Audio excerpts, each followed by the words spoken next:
থাকে ওই আগের মতো ওই কোরআনের আওয়াজ বাড়ি বাড়ি থেকে বের হয় না।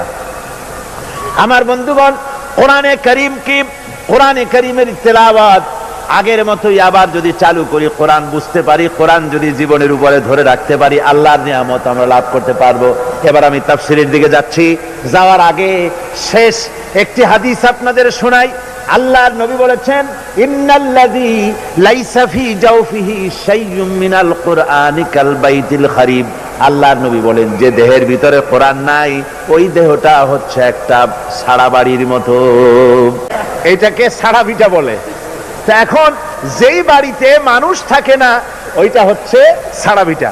আচ্ছা, এই সারা ভিটা থেকে যখন মানুষ রাতের বেলায় ওর কাছ থেকে যখন যায়, তখন ভয় করে কিনা? কোন ভয় করে কিনা? কিসের ভয়?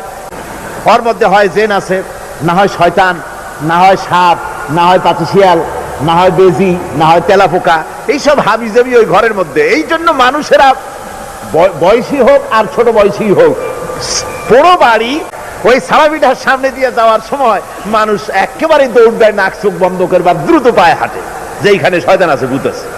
হুজুর সাল্লাল্লাহু আলাইহি ওয়াসাল্লামের দৃষ্টান্তটা কতটা সুন্দর! সুবহানাল্লাহি ওয়া বিহামদিহি।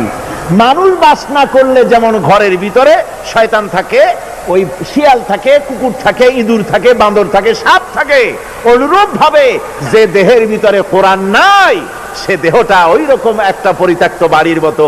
ওখানে যা থাকে এটার মধ্যেও তাই থাকে। কি থাকে তার আমি ব্যাখ্যা করলাম।